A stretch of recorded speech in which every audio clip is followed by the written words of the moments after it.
Bonjour et bienvenue pour un nouveau podcast de Boomer Turf. Nous nous penchons aujourd'hui sur la réunion en particulier de Happy Valley le 25 février 2026, le mercredi donc, à partir de 11h40.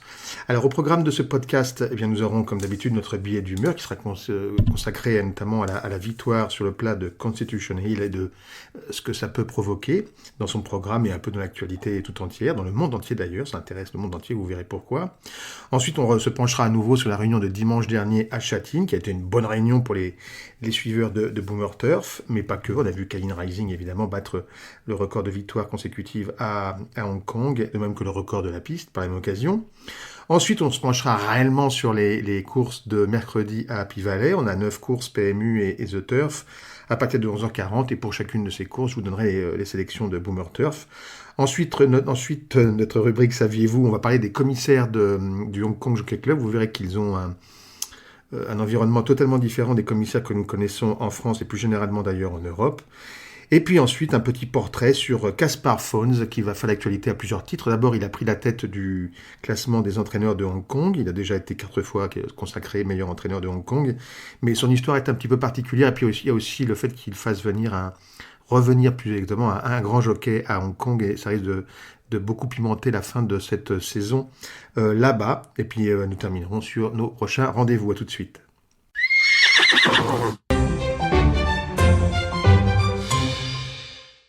Alors, je voulais vous parler de Constitution Hill, qui est un cheval dont on a beaucoup entendu parler cette semaine. Je vais vous raconter un peu ses aventures, qui prennent une tournure un peu étrange. Je vous rappelle en 2 mots de quoi nous parlons. C'est un champion sur les haies, c'est un cheval de 9 ans, il a gagné 10 courses de haies au meilleur niveau, en Grande-Bretagne, où il est entraîné, avant d'entamer une série tragique de 3 chutes en 4 sorties, avec une 10e place au milieu. Donc ça n'allait plus du tout. De Gerlas, son entraîneur, Nicky Henderson, l'a engagé dans une course sur PSF à Southwell vendredi soir, et le petit vieux, il s'est baladé avec Eugene Murphy qui était son jockey, devant près de 3500 personnes qui étaient venues l'applaudir, malgré le froid et les embouteillages, en plein milieu de nulle part. Parce que, en fait, les avatars de ce vieux champion ont généré une grande tendresse, apparemment, de la part du public turfiste anglais, et il est vraiment devenu une espèce de mascotte. Ses chutes en fin de parcours, alors qu'il est toujours grand favori, en France, auraient provoqué des émeutes, mais là-bas, paradoxalement, ça crée une certaine affection, voilà. Alors, se pose donc maintenant la question de la suite de sa carrière. Nicky Henderson, son entraîneur, aimerait bien retourner sur les haies. C'est son métier, il entraîne d'obstacles, même si c'est très risqué désormais, car le cheval finira, s'il continue de tomber comme ça, pour un oui, pour un non, par se faire mal. Il tombe tout seul, c'est vraiment pas plutôt en fin de parcours, c'est très difficile de comprendre ce qui lui prend. On a essayé de le soigner de toutes les façons possibles et imaginables, ça n'a pas abouti pour l'instant, d'où cette sortie sur les haies. Donc il y a ça, on a un risque pour finalement juste risquer une blessure en vrai, parce que même s'il gagne, ça sera toujours un peu compliqué, je trouve que c'est pas une bonne idée. Soit, parce que ça s'améliore pas, la situation ne s'améliore pas de ce point de vue-là. Soit il va sur les courses de tenue en plat, de tenue, il a gagné ce 2004 un vendredi, c'était pas un lot extraordinaire, mais il a fait une valeur de 103 livres, apparemment, d'après les 103 livres, ça fait quand même 45 et 3, 46 et demi de valeur, mais il vaut plus que ça, il l'a fait vraiment en tirant dessus sur les All-Weather, sur 2004, c'est seulement un cheval qui peut faire, comme on est en général, autour de 3002, 3003. Donc soit il continue sur le plat, dans le grand programme qui existe pour les chevaux de tenue en plat en Grande-Bretagne, il pourrait faire sensation sans prendre de risques, et puis à un niveau supérieur à celui qu'il a abordé à Southwell. Donc malgré tout, ce qui est un petit peu inquiétant, c'est l'excès inverse. C'est-à-dire que complètement transporté par cette victoire inespérée, le propriétaire du cheval irait jusqu'à accepter une invitation à disputer la Melbourne Cup, donc un Melbourne en Australie, rien que ça. Aux antipodes, c'est un handicap, avec beaucoup de partants, et dans des conditions un peu dantesques quand même, pour un cheval qui n'a jamais quitté la Grande-Bretagne, je veux dire. Sans parler du fait qu'il faudra qu'il passe une visite vétérinaire, qui est extrêmement difficile là-bas, pour des tas de raisons. Donc bon... Alors, Nicky Henderson, lui, est plutôt pour rester sur les obstacles, parce que comme il dit, c'est mon métier, on peut comprendre, mais c'est peut-être plus le métier de son cheval, qui semble... certes, il dit qu'il aime bien sauter les obstacles, mais peut-être qu'il aime bien sauter ça pour le plaisir, effectivement, pour ses vacances ou pour ses loisirs, mais en revanche, en course, apparemment, il y a un pépin, Alors, on espère qu'il va rester, pour ce qui me concerne, je pense qu'il serait bien resté sur 3002 à peu près, sur les nombreux cups, enfin, ça s'appelle c'est des coupes en général, comme la Gold Cup par exemple, la Goodwood Cup, etc.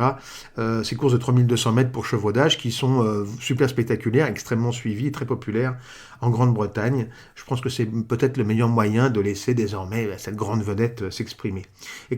Donc on espère donc que tout le monde se mette au calme et pense avant tout à la santé de ce bon vieux Constitution Hill qui, d'après tout, n'a rien demandé à personne. Ce n'est pas facile parce qu'un jouet comme ça, on a envie de jouer longtemps avec et qu'ils adorent leur cheval, peut-être l'entraîneur comme son propriétaire et même le public, mais comme la colère, l'euphorie n'est pas une bonne conseillère.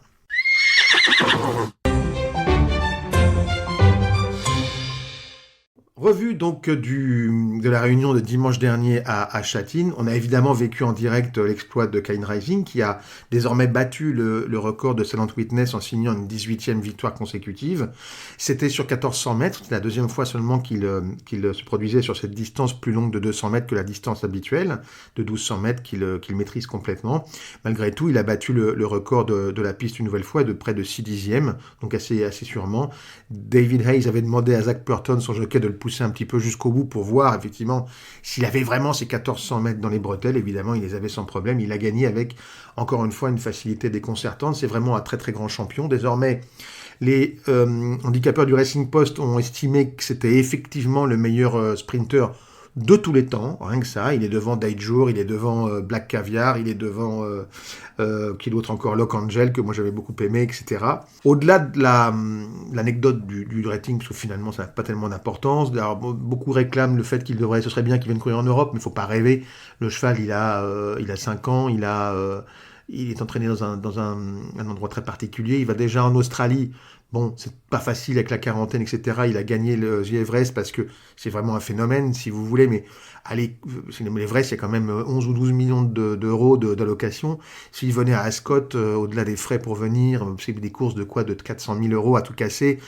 C'est-à-dire, grosso modo, il peut gagner ça à la maison dans un groupe 3. Donc, c'est pas très incitatif quand même.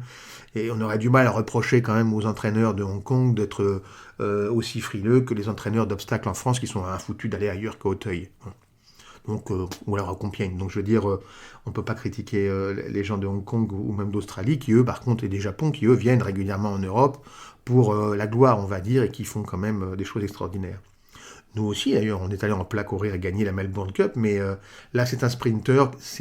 Moi, je trouve que c'est un petit peu compliqué, d'autant plus qu'il est dans un pays qui est extrêmement généreux, donc il a un petit peu le même dilemme que la plupart des entraîneurs français, qui sont très contents de toucher des sommes importantes dans les courses de groupe 3 à Auteuil, alors qu'en Angleterre, on court pour des clopinettes en général. Mais c'est des courses dures. Donc, voilà. Mais en tout cas, c'est un crack. Normalement, on devrait le revoir encore pendant 2 saisons, d'après David Hayes. Il va courir The Everest encore en octobre. Donc, si ça continue comme ça, s'il domine de cette façon-là encore, il n'a que 5 ans, je répète, donc il a encore un petit peu de temps devant lui, avant d'en avoir assez. Il devrait pouvoir arriver à rejoindre et inquiéter peut-être le record de Black Caviar, qui est de 25 victoires consécutives. Voilà. Sinon, Boomer Turf a été bon. C'est assez rare pour être signalé quand même ce dimanche. J'ai un système où en fait je prends comment on appelle ça, les scores des meilleurs pronostiqueurs, enfin ceux que je cite dans le site hongkongturf.fr, que je considère comme les meilleurs, puis quelques-uns qui aiment bien se joindre à nous sur notre compte Twitter @hkturf pendant les réunions.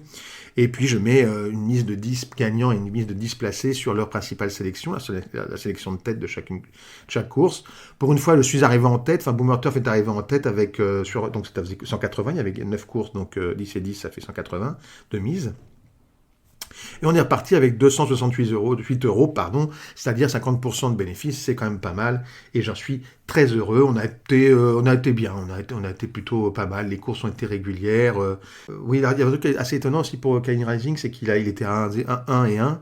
Le PMU, évidemment, a affiché 0,9, alors qu'en PMU international, on est sur les règles de Hong Kong qui font qu'on paye toujours minimum 1,05 gagnant et 1,01 placé, même quand on sort de l'argent de sa poche. Mais bon, la bécane du PMU, on connaît ses limites et elle n'était pas au point pour ça. Mais il y avait quand même des rapports assez hallucinants. Je me souviens plus, je ne les ai plus en tête. Mais les rapports des couplets, chez The Turf, ils ont payé 1,10 et 1,10. Les couplets étaient assez incroyables, alors que le deuxième, c'était comment Le deuxième, c'était Helios Express, qui était la deuxième base, et boum, enfin, je veux dire, ça rapportait, enfin, c'était très très bien payé, les couplets. Donc, c'est pas parce qu'un cheval est écrasé d'argent à Hong Kong qu'il faut pas jouer au couplet en France. Avec ce cheval-là, on le saura désormais, mais bon, on aurait bien voulu savoir avant la course l'autre jour, parce que, comme disait Pépé, enfin Gilles Barbarin, ça aurait été quand même assez, on aurait mis davantage, voilà. Ensuite, qu'est-ce qu'on a eu encore? On a eu Allswell qui a bien gagné pour nous à 8,90. Il passait de 15 à 8,90. Mais enfin, on a gagné quand même. Youpi Tralala. On a eu quoi? Everlock a mal couru par contre. Non. Lifeline Express a été super à 10 balles, deuxième. Et il court vraiment de première. Mais le favori était dur à battre. On a eu après un cheval, en pleine tronche, la Power of Vitam qu'on n'a pas vu venir. J'avoue que celui-là... Ah oui, il y a un cheval là, qui m'a impressionné, c'est Salon S, le gagnant de la dernière, Matthew Poon, qu'on a gagné 3. Il est parti, genre comme s'il avait vu le loup dans les boîtes. Il a pris, je sais pas moi, 20 longueurs... Enfin, non, j'exagère. Il a pris 7-8 longueurs d'avance à fond la caisse. Il a explosé le record des premiers 200 mètres. Et puis après, on pensait qu'il allait se faire bouffer à la fin. Non, il est reparti, mais il a très bon cheval, ce Salon S. Beaucoup de marge de manœuvre, on va dire. Je ne sais pas combien le handicapeur va le mettre sur la tronche, mais ça risque de lui faire drôle. Donc voilà, c'est tout ce que je vais vous raconter sur cette réunion de dimanche. J'ai déjà été un petit peu long, donc on va rester là. C'était pour vous dire un très très bon dimanche. Mais celui qui nous attend va être bon aussi, j'en suis certain.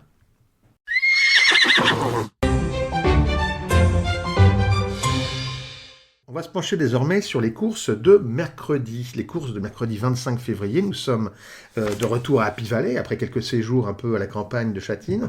Là, on revient dans le bourg, comme on dit. Alors, je vais vous donner mes chevaux. Je vais essayer d'être assez bref parce que sinon, excusez les bruits de papier, hein, on travaille à l'ancienne, hélas. Dans la première, je vois le numéro 2, Top to Sky. Première, c'est à 11h40, Z4 et Multi, disponible absolument partout. Le cheval, il est raccourci de 1400. Il a couru 2 fois sur 1400 mètres à Châtine. Il arrive maintenant sur 1200 mètres à Happy Valley. Ça, c'est bien. Il va devant. Il a fait un super Bayard Trial dernièrement. Une bonne course d'entraînement. Il est monté par Derek Lung. Je pense que ça va aller. En plus, il passe de classe 4 à classe 5. Il descend de catégorie. C'est vraiment très très bien. On va le jouer avec l'As Country Dancer qui a été malchanceux dernièrement. 2 et As dans la première. Dans la deuxième, le 10 Zephyr. C'est un gros outsider, je crois. Hein. Il n'est pas donné. Je pense il va être bien là aussi. La dernière fois, il a mieux couru sur c'était sa troisième sortie à Hong Kong. C'est un poulain qui a été acheté 280 000 dollars australiens par Mark Newnham aux ventes de Yearling, donc c'est un poulain qui était probablement un peu estimé. À mon avis, il peut commencer à être compétitif dans cette catégorie. Sur ce parcours, en plus, il va bien finir. Alors, le problème, c'est qu'il faut que ça se passe bien, parce qu'il vient finir sur les autres, mais ça va être marrant, il risque d'y avoir une cote en plus. Donc on se méfie de ce pensionnaire de Mark Newnham, le 10 dans la deuxième. C'est des courses impossibles hein, aujourd'hui, mercredi. C'est vraiment très dur. Donc parfois j'ai pris des libertés parce que dans ces cas-là, il vaut mieux s'amuser. La troisième, on est toujours en full PMU. Là, on va tenter le 6 Sky Heart, devant et méchant, pas de poids. Je pense que ça peut jouer. Il y a peu de partants. C'est un Z4 ordre et un Super 4 au PMU. On va faire le 6 Sky Art, on va faire une boule au jumelé ordre avec le 5 Soleil Fighter et le 2 Huge Wave monté par Alexis Badel. Dans la quatrième, on va suivre, là encore il y a Z4 et Multi si je ne m'abuse, on va suivre le numéro 9 Supreme Feeling. Le cheval à les œillères pour la première fois, il a fait un bon Bayard Trial comme ça, à une longueur de Top to Sky qui est notre sélection dans la première, dans un niveau inférieur, mais bon c'est bien ce qu'il a fait. Il a le 12 à la corde, c'est ennuyeux, mais de toute façon, c'est un cheval qui va finir, donc c'est le 9 dans la quatrième. Dans la cinquième, le numéro 1, Bundle of Charm. On va le jouer avec le 2, le 6 et 9. As, 2, 6, 9. Alors, l'As Bundle of Charm, il a failli gagner sur ce parcours en novembre. Il est battu par Romantic Son qui a gagné derrière, mais il est un peu décevant depuis, il n'a pas trop fait... Je pense qu'après avoir regardé plusieurs de ses dernières courses, c'est un cheval qui a besoin d'un parcours un peu sans à-coups. Il faut que ça aille faut que ce soit un peu sélectif depuis le début et que ça parte gentiment et qu'il ait un peu son parcours. J'espère que ça va lui arriver. Là, je pense que dans la cinquième, il a la possibilité. Il devrait y avoir du train. Il a la possibilité, parce que c'est une course très ouverte avec beaucoup de chevaux qui vont devant. Il a probablement la possibilité d'avoir ce bon parcours. Et à ce moment-là, s'il n'est pas contrarié, je pense qu'on peut toucher une cote. Mais je peux me tromper parce que j'ai l'impression que comme il descend de catégorie, il est pas mal donné. C'est le 1 dans la cinquième avec le 2, 6 et 9. Dans la sixième, on va reprendre le numéro 11, Star Bros. On va oublier la dernière fois, c'était sur le dirt, et puis il a gagné sur 2002 juste avant à Happy Valley. Là, on passe à 1650 mètres. Il va attendre, et attention pour finir, c'est un cheval qui a une grosse pointe de vitesse pour finir. Il a fait un bon Bayard Trial à Happy Valley depuis, sans les œillères australiennes. Il repasse les œillères, donc visiblement l'équipement fonctionne. C'est le numéro 11 qu'on jouera au couplet avec le 2 et le 6 dans la sixième, en exclu web. Dans la septième, coup de poker avec le numéro 11, Win Beauty Viva. C'était la note dernière fois sur ce parcours avec le 12 à la corde. Cette fois-ci, il a le 1 à la corde. C'est Maxime Guyon qui sera en selle sur lui. Maxime Guyon qui revient bientôt. D'ailleurs, son retour, sa licence s'arrête au 1er mars, c'est-à-dire le dimanche en 8. Il arrête. Non, même pas, mais je raconte dimanche prochain. Après, il rentre en France définitivement. Enfin, définitivement, son contrat s'arrête là-bas. Et donc, on reverra Maxime Guyon, mais on ne le verra plus souvent là-bas. Et là, peut-être qu'il peut finir sur une victoire avec le 11 Win Beauty Viva, qui en plus a été baissé de 2 livres. C'est un cheval qui est très courageux, donc on y va. C'est le 11 dans la 7e. Alors après, c'est une course hyper ouverte. Moi, je vois avec ce 11, si vous voulez faire un trio aussi, mais vraiment, non, je vous le dis pas parce que c'est pas la peine. Ça va vous donner des envies de perdre de l'argent. Le 11, donc, dans la 7e. Dans la 8e, le numéro 4. Là, je joue le favori parce que Greater Bay, David Eustache, Zach Purton, ils viennent gagner en poulain qui a énormément de marge. Et donc, je pense qu'il va regagner. C'est pas la peine de chercher midi à 14h. Alors, pour les couplets, on peut le mettre avec le 9, Igor Stravinsky. Très courageux dernièrement avec le 10 à la corde. Là, il a le 1 à la corde, donc il va avoir un parcours normalement assez idéal. S'il arrive à prendre le dos de ce Greater Bay, il devrait pouvoir être deuxième. Voilà, 4, surtout dans la 8e avec le 9 pour un couplet. Et enfin, dans la 9e et dernière, pas de chance. On va jouer encore le favori, mais dont nous, on l'a joué avant. C'est le problème, c'est le 7, Refuse to be English. On a beaucoup souffert avec lui, même s'il a quand même fait quelques perfs. Il a pris des places sympas. Là, il faudrait quand même qu'il parte un petit peu mieux que la dernière fois. Ce serait pas mal. Mais s'il démarre un temps soit peu, normalement, il devrait enfin pouvoir s'imposer.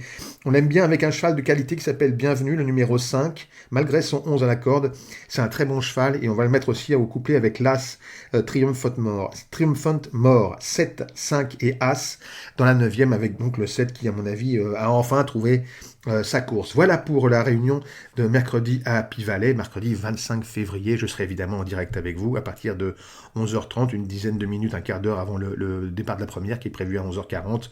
Tout ça nous emmènera tranquillement jusqu'à 16h en direct donc sur Twitter, @HKturf. Soyez présents parce qu'on peut apprendre des choses juste au dernier moment à Hong Kong.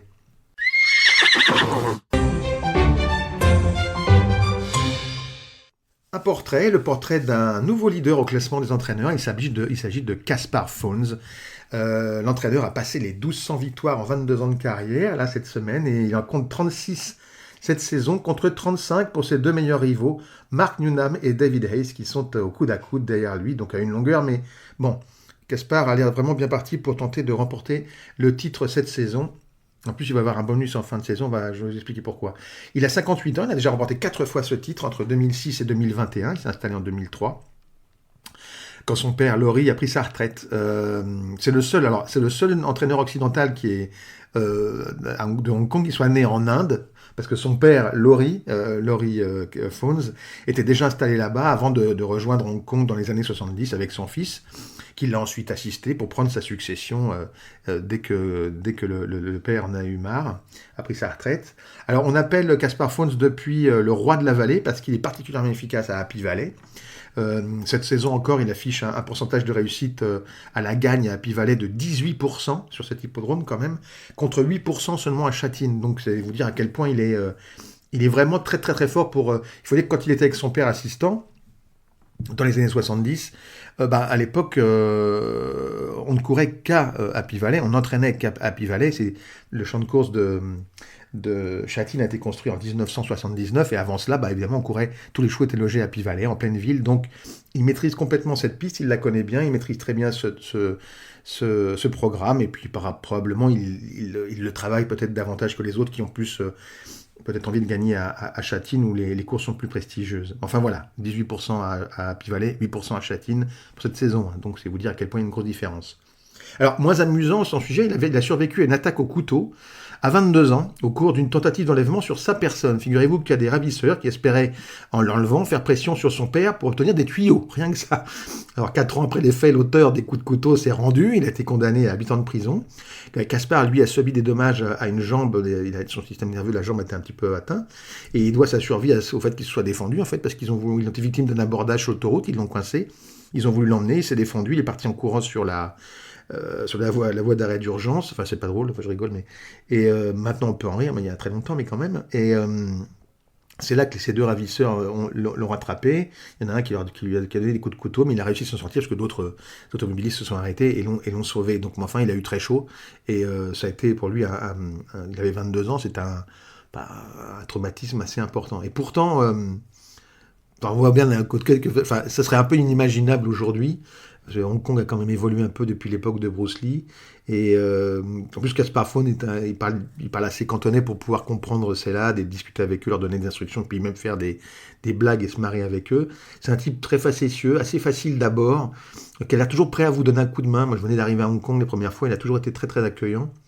Et il n'a pas l'air de se lasser de gagner, quoi. Il est toujours très enthousiaste quand il gagne des courses. Maintenant, c'est son fils qui est son assistant, donc on risque d'avoir une troisième génération. Enfin, il y a eu des Fawns encore avant son père, donc c'est une famille qui est là-dedans depuis un petit moment. Et il se trouve qu'il est, c'est le plus chinois en fait des entraîneurs occidentaux de Hong Kong. Et néanmoins, c'est un sujet britannique. Enfin, je trouve qu'à l'avenir, si jamais il arrêtait, ce serait un bon ambassadeur des courses de Hong Kong auprès des occidentaux en général. Alors cette année, il défrait encore la chronique parce que en plus d'être en tête du classement des entraîneurs pour l'instant, il reste quand même, on est à mi-chemin à peu près, on est à 49 réunions, il y en a 88 en tout, donc c'est loin d'être joué, il y a un point d'avance.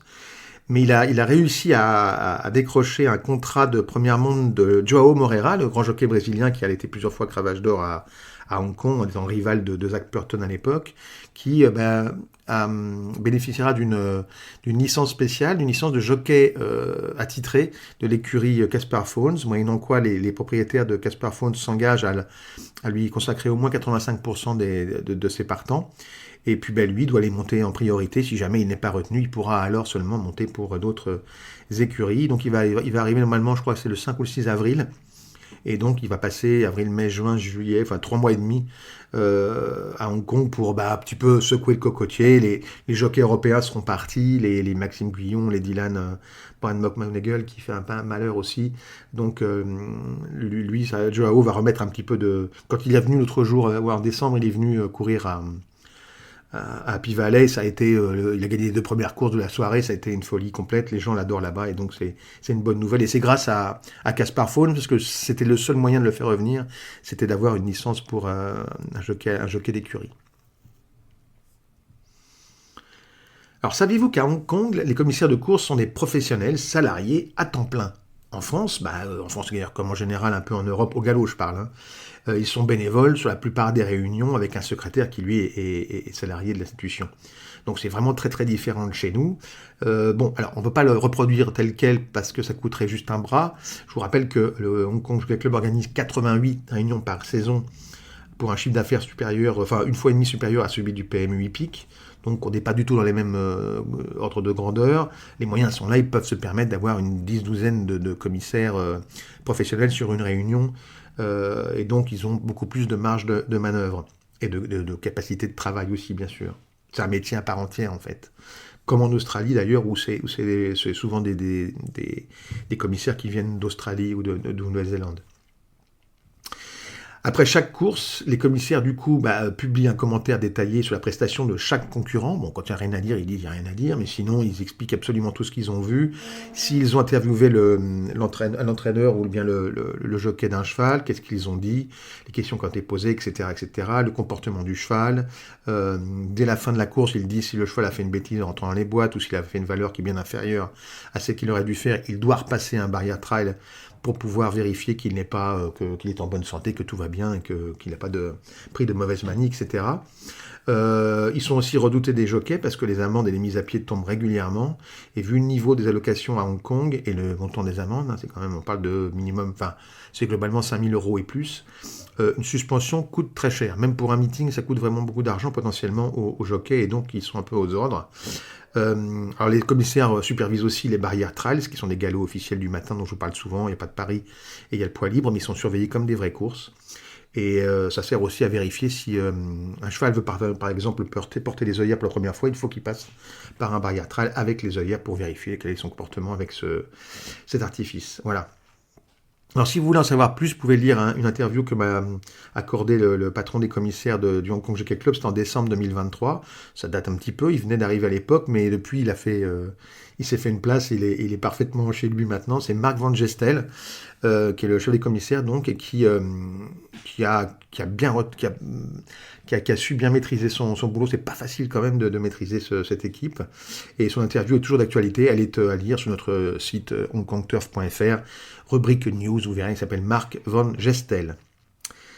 Et d'ailleurs, pour finir là-dessus, je voulais vous demander ce que vous en pensiez, si vous pouviez me donner vos impressions sur le fait est-ce que vous seriez favorable à ce qu'on prenne nous aussi des commissaires professionnels en France, au moins pour les grandes réunions de Longchamp, Auteuil et Vincennes, surtout Longchamp et Vincennes, parce que c'est là que les dimanches, etc., toute l'attention du public se focalise, et ce serait bien qu'on fixe un peu la barre en mettant une équipe un peu plus lourde et un peu plus, comment dirais-je, capable de produire davantage de feedback. Je pense que tout le monde en profiterait et que ce serait un bon exemple pour l'ensemble de l'institution, même si malheureusement on ne roule pas sur l'or et qu'il n'est pas question de mettre des équipes professionnelles partout dans les courses françaises. On en a beaucoup trop pour ça.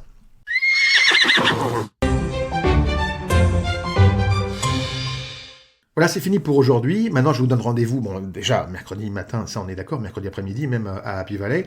Et puis dimanche, n'oubliez pas, il y a une très grosse réunion à Châtillon, encore une fois, avec 2 grands prix. D'abord, la Hong Kong Gold Cup, c'est un groupe 1 sur 2000 mètres, avec Romantic Warrior, qui devrait gagner, à mon avis, après avoir gagné la première manche de cette triple couronne. La Stewards Cup, c'était sur 1600 mètres. Pour lui, à mon avis, il n'y a rien à battre. Voyage Bubble n'est pas assez bon, My Wish non plus. Et ils sont 6 engagés, j'ai pas encore les partants, mais bon, normalement, ça devrait être un walkover pour Romantic Warrior. Mais en revanche, la Classic Cup, elle, est plus intéressante. C'est une course de 4 ans seulement. Vous savez, c'est la suite de la série classique des 4 ans à Hong Kong. On a eu, il y a un mois, le 1er février, on a eu le Classic Mile sur 1600 mètres. Ça, maintenant, c'est la Classic Cup sur 1800 mètres. Et puis, le 22, dans 3 semaines, ce sera le Hong Kong Derby. Là, les 2 courses précédentes, le Mile et la Cup, c'est 1,3 million d'allocation à peu près, en euros, je parle. Et puis, c'est le double pour comment on appelle ça, pour le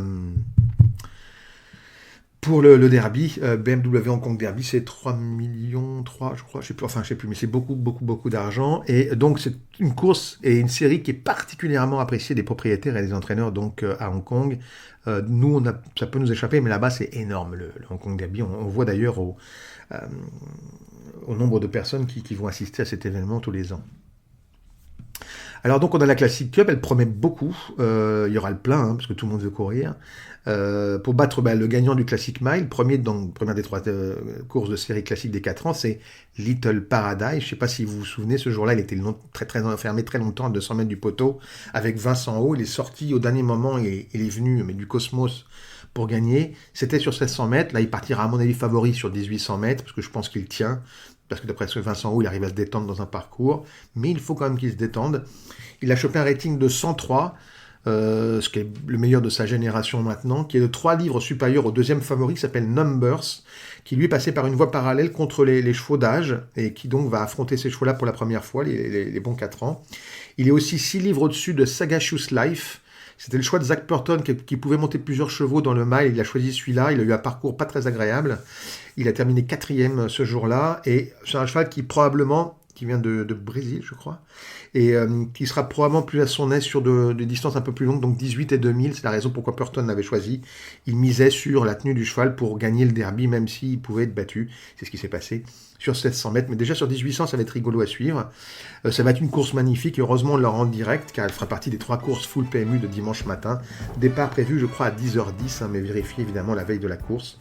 Nous serons, quoi qu'il arrive, dès 7h, de bonne humeur, sur Canal Turf avec mon compère Gilles Barbarin en direct pour vous raconter tout ça, comme tous les dimanches de course à Châtine. Mais en attendant, à mercredi 11h30 sur Twitter @TheTurf.